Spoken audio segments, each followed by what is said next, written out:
Oi, gente, boa noite. Vamos lá. Vrá, quando eu entrar. Aí, Vrá, vê se tá ok o áudio. Como é que tá? Dá um feedback aí antes de eu colocar a Johnny.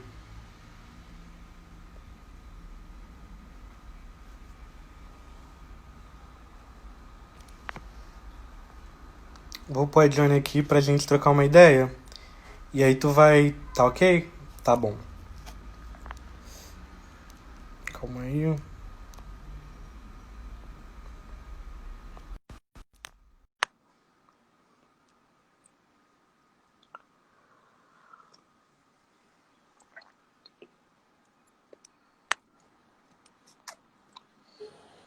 E aí, Johnny? Deixa eu explicar.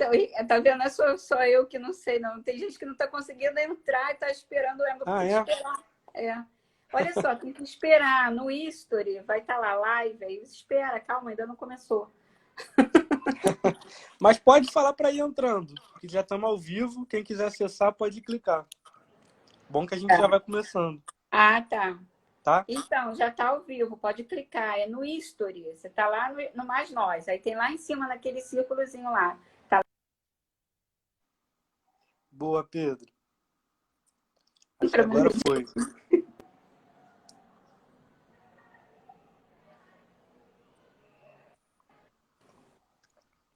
Então, Vrá, o que tu acha? A gente começa? Ou espero mais um pouco? Que a galera deve ir entrando.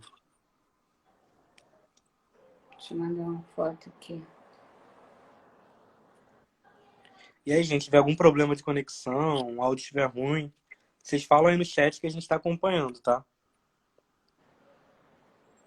A galerinha tá entrando. É, né? Tem 5, né? Tá esperando. Eu achei que precisava colocar o fone de ouvido, mas tá dando para ouvir bem, Até né? que. Até que tá bom. Tem algumas lives que é difícil mesmo, mas acho que vamos começando, né, Ah, ele o entrou aí. Joy. Ricardinho aí. Então, galera, boa noite. Pedir antes de tudo para Johnny se apresentar um pouquinho, que é a nossa convidada hoje. Johnny, se apresenta aí rapidinho pra gente. Rapidinho, né?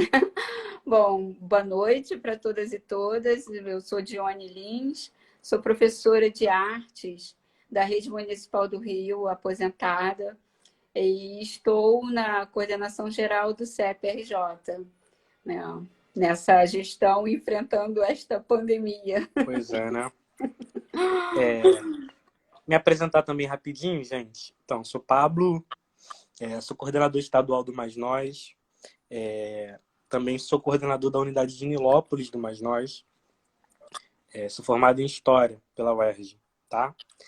Antes de tudo, tentar explicar um pouquinho o que motivou o tema dessa live, né, para a gente começar a bater esse papo. Enfim, alguns alunos mandaram mensagens para a gente, né, falando, e aí, as aulas no Mais Nós vão voltar agora? Isso fruto de uma confusão construída pelos decretos, tanto do poder municipal, no caso, né, da gestão Crivella, no município do Rio, né, tanto como o decreto estadual, né, do Witzel. Né, foi esse cenário de uma confusão construída, né, pelo poder público que motivou a gente a fazer essa live em conjunto com o CEP, né, que é o maior sindicato do estado do Rio de Janeiro, né, que representa os profissionais de educação aí na rede pública, né. Então, antes de tudo, antes de passar para a Johnny falar um pouquinho, eu queria antes tentar caracterizar para vocês, né, para os nossos alunos, voluntários que vão chegar a assistir essa live, né, como se insere esses decretos do poder público, né? Sobretudo no caso do decreto do Witzel, né? Primeiro, são decretos com total ausência, né, de conhecimento científico e técnico, né? Sobretudo numa conjuntura onde a negação ao conhecimento científico vem completamente desprezado, né, por um setor da sociedade. Né? Então, esse é um elemento importante. Por outro, né, o Witzel, o nosso governador estadual, em ampla contradição com o próprio discurso dele no início da pandemia. Né? E isso tem um motivo, tá, gente? por que foi decretado às pressas um processo de reabertura no governo do Estado, né?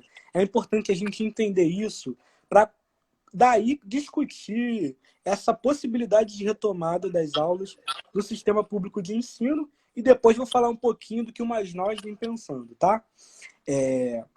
Mas vamos lá.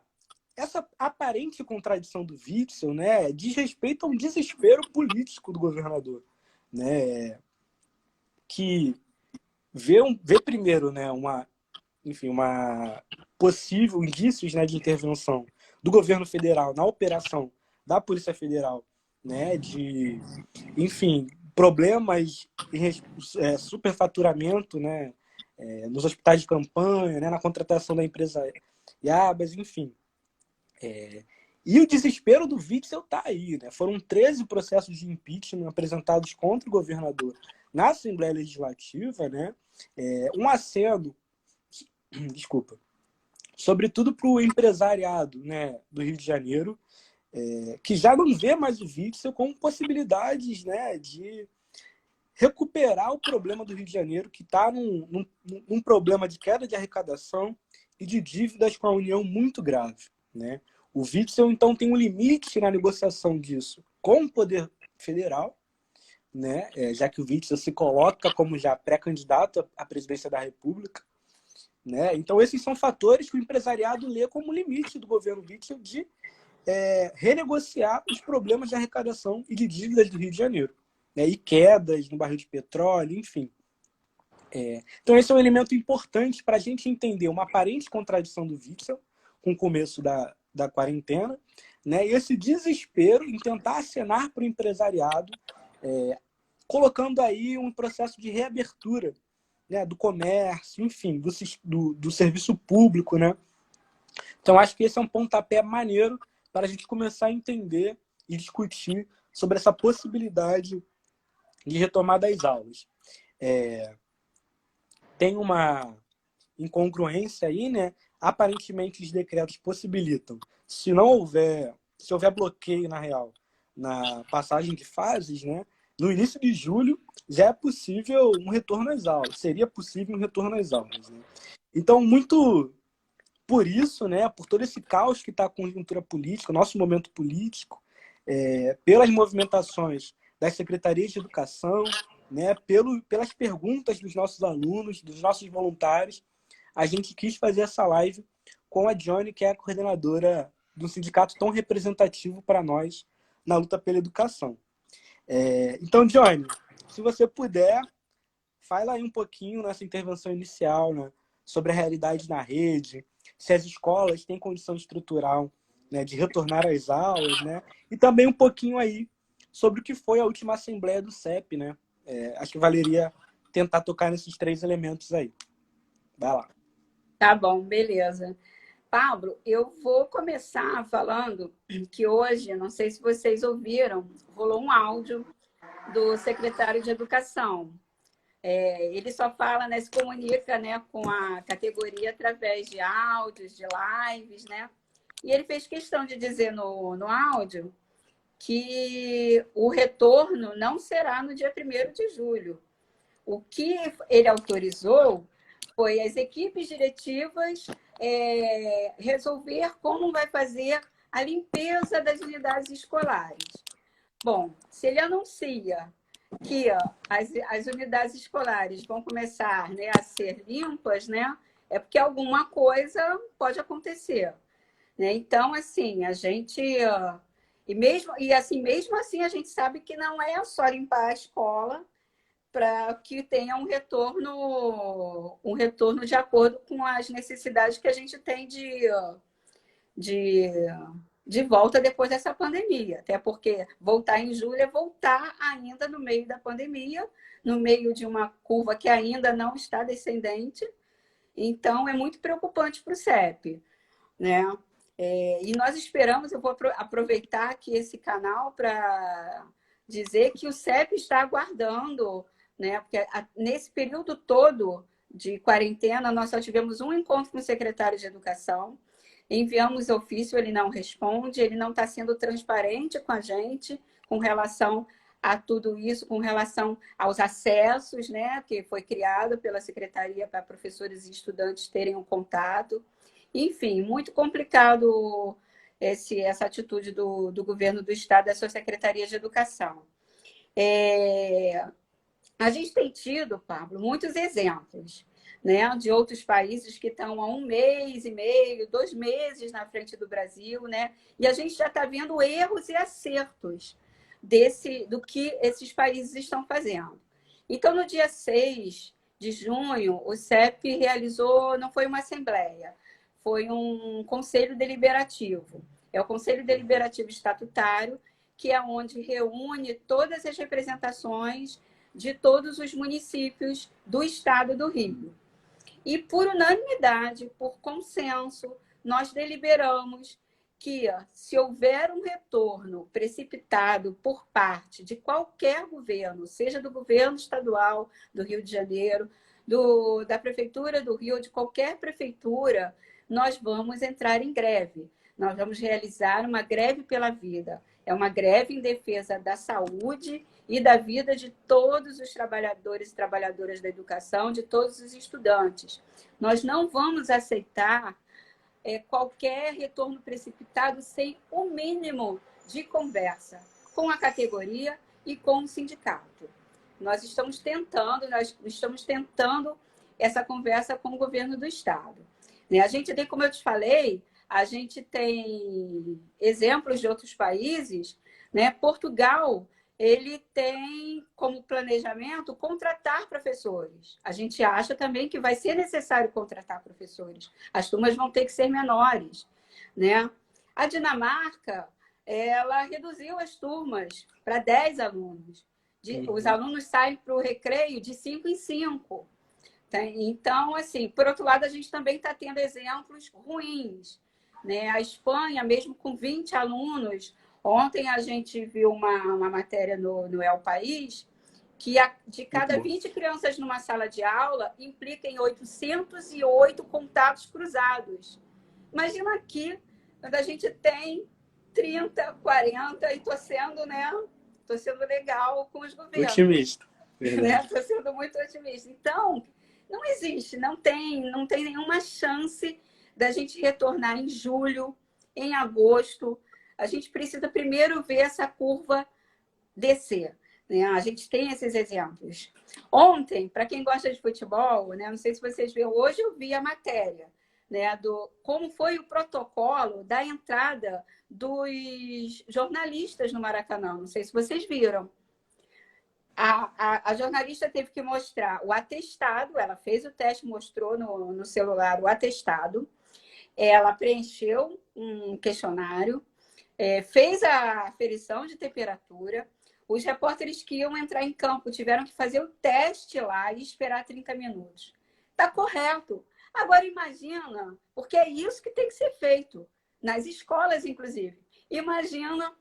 Eu não consigo imaginar ainda isso atualmente, entendeu? Em julho, que é daqui a poucos dias, ser realizado numa escola, numa unidade escolar de qualquer lugar desse país, entendeu? Então, e infelizmente, em alguns municípios está acontecendo já a forma de voltar. Para Itatiaia, parece que já vai chamar para voltar, já fez o decreto e vai voltar segunda-feira, Tanguá, Niterói, já 2 semanas atrás. Então, a gente tem muita luta aí pela frente, entendeu?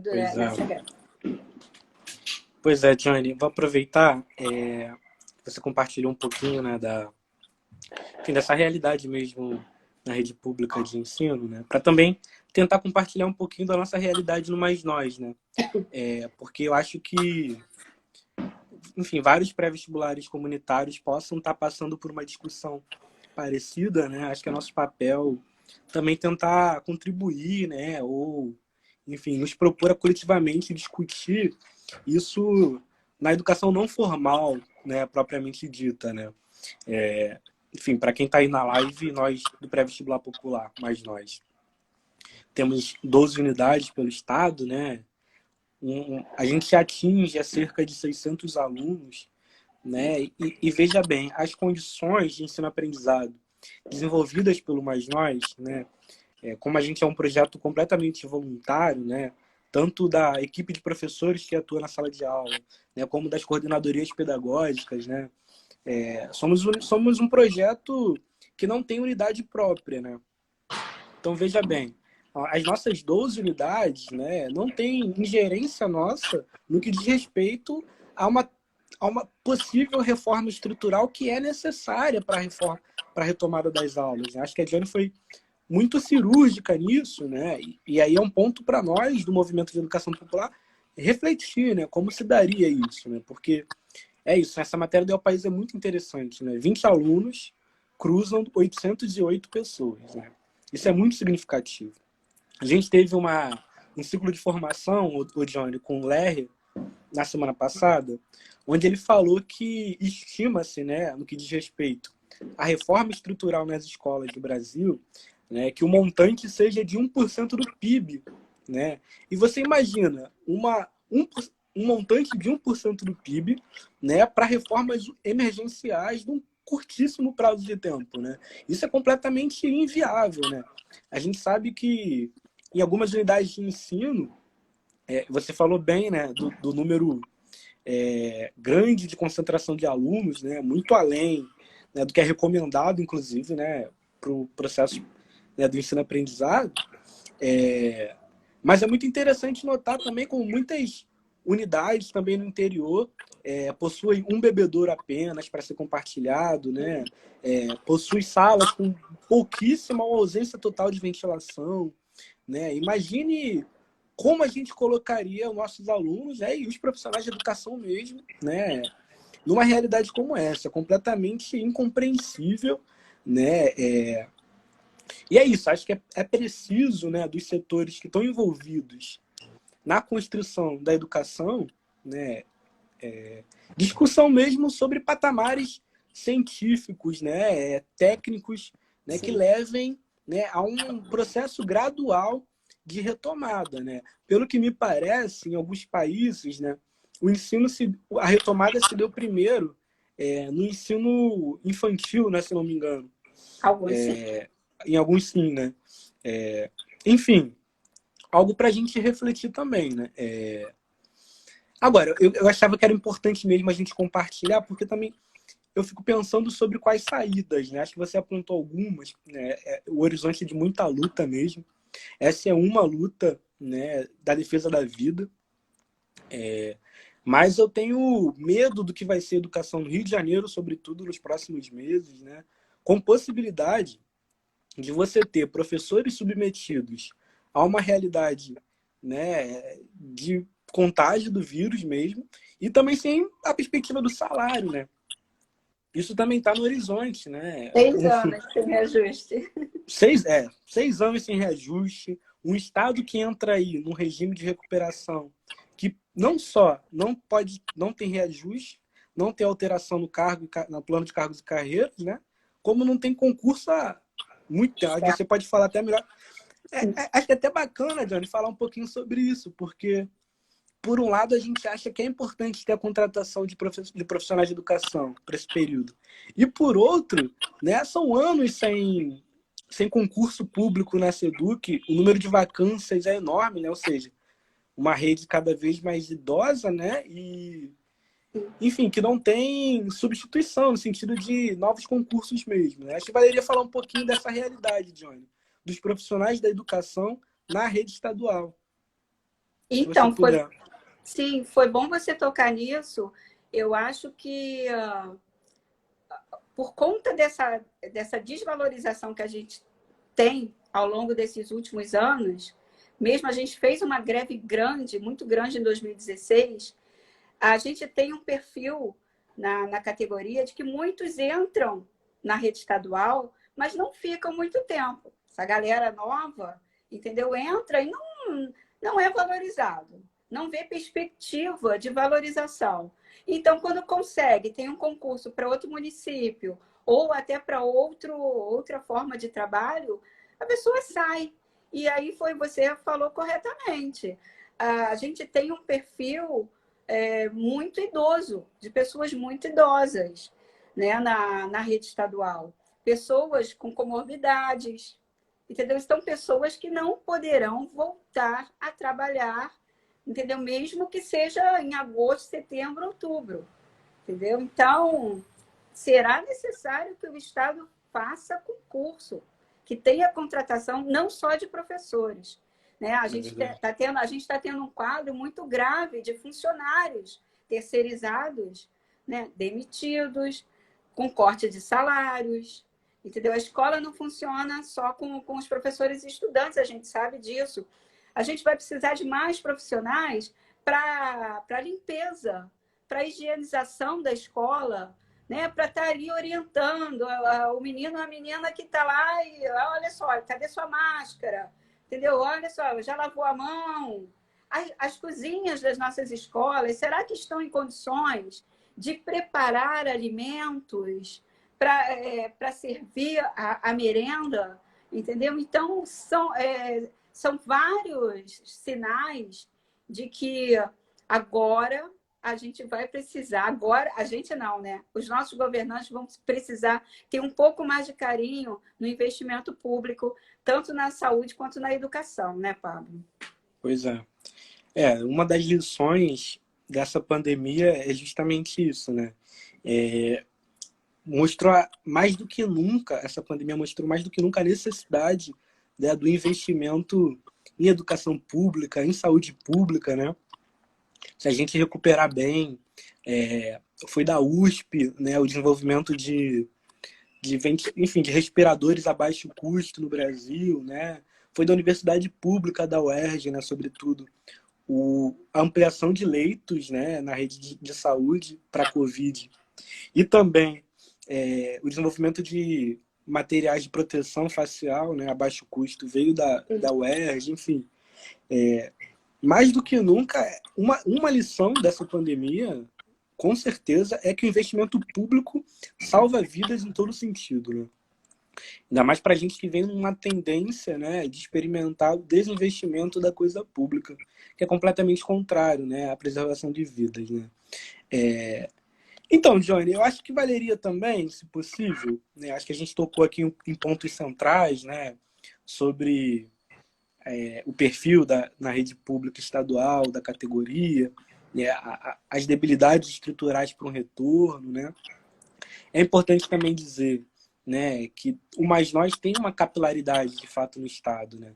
A realidade em Petrópolis não é a mesma vivida na nossa unidade em Caxias, né? Onde tem um prefeito que nega tudo, comércio nunca fechou, né? Sobretudo para vocês, né, que estão na SEDUC, né, são vinculadas à SEDUC, né, Secretaria de Educação, e onde o sistema de ensino estadual está espalhado por todo o estado com condições das mais distintas possíveis, né? É importante ser ponderado para a gente ver como um problema muito mais complexo, né, do que decretos por si só que acham que podem, sem nenhum planejamento, né, educacional, enfim, sem nenhum planejamento, mudar ou dar segurança para essa retomada. Mas eu acho, John, eu queria pedir um favor para você, se possível. Tu falou um pouquinho, né, da reunião que vocês tiveram no CEP com representação dos municípios e tal, né, e aprovou um estado de greve, né, para retomada. Que, se possível, desenvolver um pouquinho essa ideia da greve pela vida, né, que foi aprovado, e falar também do Comitê Popular de Crise, né, que está sendo inaugurado hoje. Eu acho que é um elemento importante, né, para envolver, que o CEP está na vanguarda, enfim, com várias representações, né, mas que a gente está assinando pelo Mais Nós, outros pré-vestibulares estão assinando, porque eu acho que isso tem o tom, né, de aglutinar todo mundo da educação que vê que, enfim, esses decretos de retomada de ensino das aulas, né, é jogar a gente no corredor da morte. Então, eu queria, se possível, que você desenvolvesse essa ideia, né?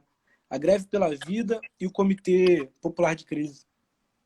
Sim, a gente, inclusive, está acontecendo agora, né? O lançamento do comitê, né? A gente também está participando, a gente está assinando o manifesto e estaremos lá representados pela coordenação geral, também fazendo uma saudação. Esse plano de reabertura do Crivella também, né? É realmente isso que você falou, né? Vai levar a gente à morte, né? Ele está sendo pressionado, né? Pelos empresários, pelo comércio, e está mais do que provado que a nossa vida não importa para eles. A greve pela vida não vai se dar apenas, né, pelos profissionais de educação. A gente está construindo um movimento, inclusive deve sair por essa semana agora, um documento construído a várias mãos e a várias entidades e movimentos de responsáveis, né, de setores da saúde, da assistência social, da psicologia, de outros sindicatos que estão junto com a gente, o Simpro, que é da rede particular também, né? Porque a gente entende que é um momento de crise para todo mundo, né? A gente vai ser uma greve diferente, né? Uma greve que nós ainda não defendemos, né? As assembleias presenciais, nem os atos presenciais, a gente está realizando tudo, né, virtualmente. E, se necessário fazer algum ato, faremos atos simbólicos, tá? Porque o nosso objetivo é manter a categoria em casa, manter os estudantes em casa. Nós podemos ter o contato com os estudantes, né, via as nossas redes, mas é um momento de acolhimento, não é um momento, inclusive, nem de cobrança de trabalhos pedagógicos. Assim, eu entendo assim, muito vocês que estão aí, né, na beira do vestibular, do Enem, né? Eu vi que vai ter uma votação amanhã, né? Quem se inscreveu vai escolher o dia, né? Muito democrático esse governo, Pablo. Então, e aí nós elaboramos alguns pontos, né? Alguns eu já falei, nós elaboramos alguns pontos que a gente não vai abrir mão, entendeu? Para esse retorno. Você chegou a falar que teve alguns países que retornou, primeiro com a educação infantil. Crivella quer voltar com a creche com a educação infantil. E para a gente, é inadmissível para a gente, creche e educação infantil tem que ser o último setor a voltar. Entendeu? Para a gente, não sei, entendeu? Eu estive numa reunião com a Secretaria de Educação essa semana, é um comitê que eles formaram. O Crivella criou aquele comitê, né, e agora foi criado subcomitês. Aí tem o subcomitê da educação. Aí foi a primeira reunião, eles apresentaram aquele plano lindo deles, mas a Secretaria de Educação se pronunciou dizendo que a educação no plano do Crivella está lá na fase 3. Ela disse que não vai acontecer o retorno na fase 3, que só na fase 6, que deve ser em agosto a setembro. Mas isso não é oficial, entendeu? Então, o que acontece? Muitos professores, eu falei isso na reunião, muitos professores estão adoecendo. Ali, adoecendo não é de Covid, é adoecendo por conta da pressão que está acontecendo. Será que eu vou ter que voltar a trabalhar daqui a um mês? Quando o que eu faço com meu filho, com meu companheiro, entendeu? Ou seja, é um caos dentro de uma família, entendeu? Então, a gente vai precisar de atendimento psicológico nas escolas, né? E a primeira coisa que para a gente começar a discutir o retorno é a curva começar a descer, né? A gente começar a perceber que realmente a redução do coronavírus, né, tá descendo.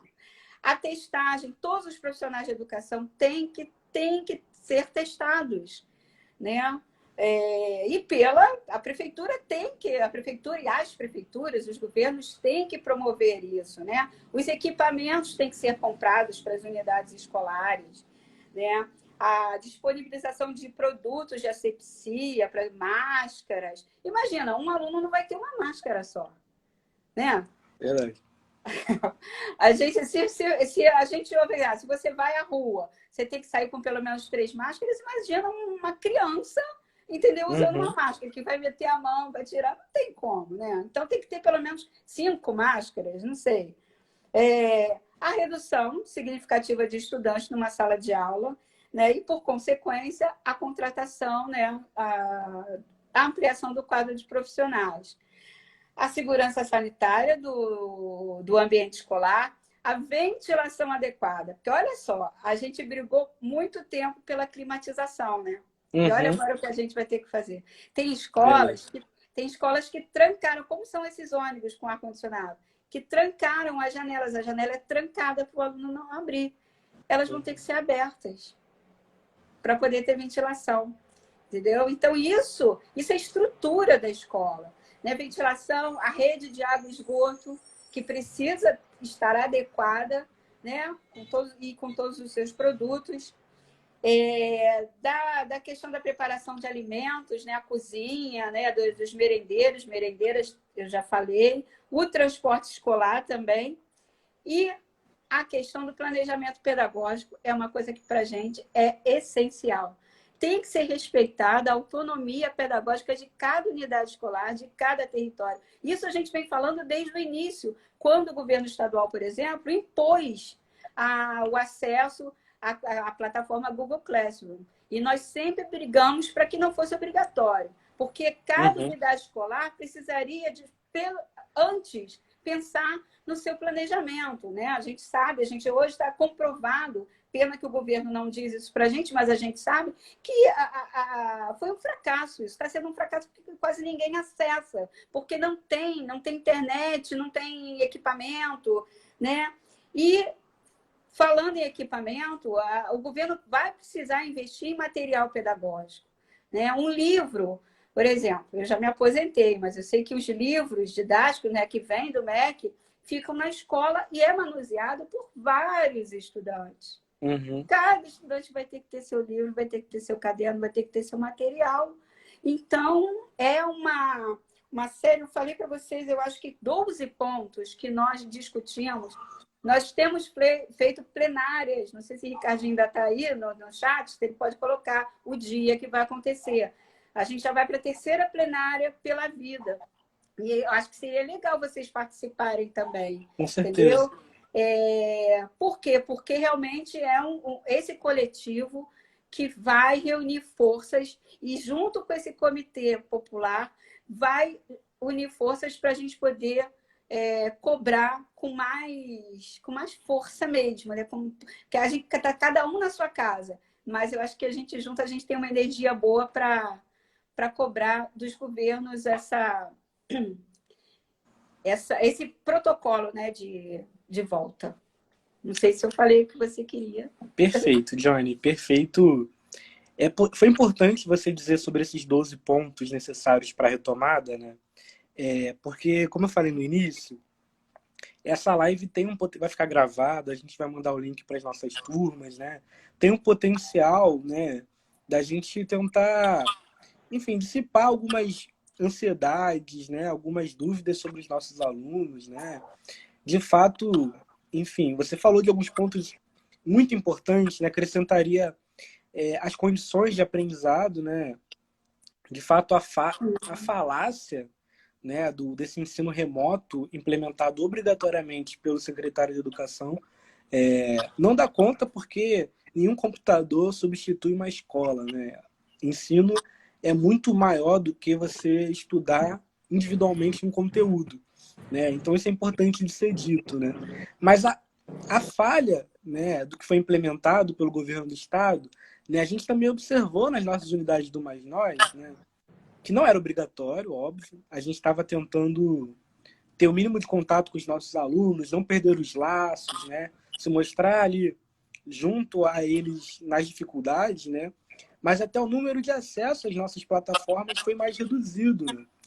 Isso pode ser explicado de várias formas, né? Uma, com certeza, é a do acesso à internet, né? E, enfim, a ferramentas tecnológicas, né? Muitas casas, sobretudo na periferia, né? Você tem um computador para dividir para 5 pessoas, ou às vezes nem tem computador. O aluno, enfim, não tem uma ferramenta tecnológica mesmo, né? E mais do que isso, as condições para se desenvolver um mínimo processo de aprendizado não existem. né? Porque o aluno ali está numa casa hiperlotada, não tem cômodo propício para isso, não tem silêncio, tem problemas de saúde mental desencadeados pela quarentena, de ansiedade sobre o seu futuro, né? Enfim, então o problema é muito mais profundo do que o secretário de Educação tentou colocar com essa ferramenta online.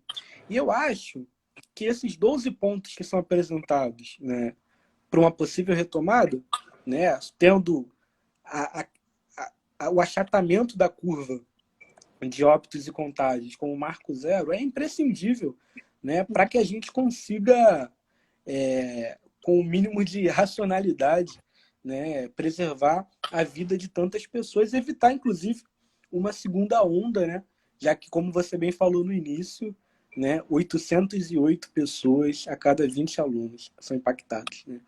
Então, acho que essa live tem um potencial da gente se direcionar às nossas equipes, aos nossos alunos e dizer que, por mais que os decretos caminhem para forçar, sem planejamento e sem critérios, uma retomada, nós do pré-vestibular popular mais nós não vamos aderir a isso. Vamos se somar às iniciativas do CEP, às iniciativas do Comitê Popular da Crise, né? Vamos tentar nos debruçar aí nesses critérios que a Diane se apresentou para a gente em rede, né, dizer que a gente está em defesa da vida e que não vamos retomar o ensino de uma forma tão desorganizada e sem planejamento. Né? O mínimo do mínimo é a preservação da vida dos nossos, né, para que a gente sim construa um futuro diferente. Né? A gente quer do pré-vestibular, quer um futuro de uma universidade democratizada, né, onde a periferia consiga entrar nas universidades públicas, né, mas não é a qualquer custo. Né, e não tem disputa da universidade, né, sem disputar o sentido da vida.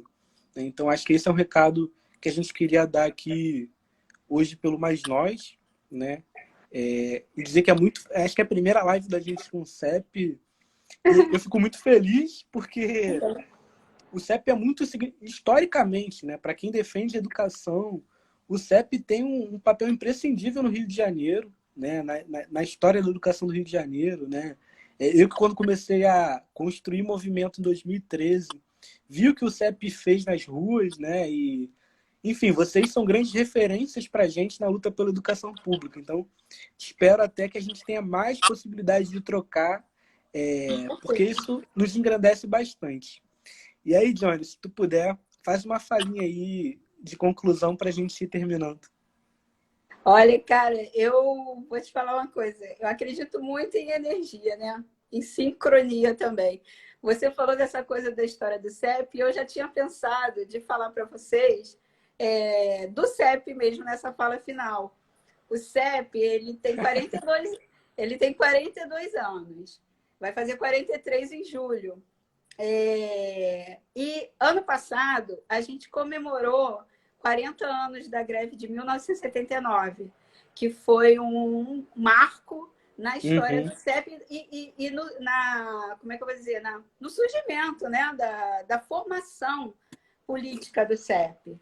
Né? O Mais Nós de vocês se soma à nossa consigna, que é o CEP somos nós, nossa força e nossa voz. Porque a palavra nós é muito isso, né? É muito coletivo. Eu tenho assim, muito carinho e muito orgulho desse trabalho de vocês. Né? E assim, aqui hoje está a Dione, que é a coordenadora geral do CEP, que divide com outros 4 companheiros essa coordenação. Mas aqui está uma pessoa que, assim, que aprendeu também com a história do CEP. Né? Aqui também está a Dodora, está o Bide, está a Veraci, entendeu? E estão os meus companheiros que estão atualmente hoje na direção do sindicato, né? Nessa jornada, né, que a gente nunca imaginou que fosse estar passando por isso. E com certeza vocês, né, daqui a alguns anos, estarão comemorando, né, esta greve pela vida que o CEP fez em 2020. Né? Verdade. Gente não gostaria de ter esta greve, né? Mas, infelizmente, a gente não vai deixar que isso passe assim e todo mundo vai estar junto. Muito obrigada pelo convite, Pablo. Muito mesmo. Fiquei muito feliz. Verdade, Johnny. E É isso, né? A gente esperava que tivessem governantes que atuassem em prol da valorização da educação, da vida, né? Tivessem mínimo de razoabilidade na condução dessa pandemia, né? E como diz aquele funk, se eles lá não fazem nada, faremos tudo daqui, né? É isso, cabe aos movimentos mesmo lutar pelo que a gente acredita que é certo. Muito, muito orgulho da história do CEP, muito orgulho de ter vocês aqui, não só você na sua figura, né, Johnny, mas o CEP num todo. E é isso, obrigado por ter topado essa live. Vamos tentar fazer mais, que eu acho Vamos, que é uma duplinha que dá certo. deu. Brigadão, Johnny, beijão. Nada. E é Beijo. isso, gente, eu acho que a gente vai concluindo por aqui.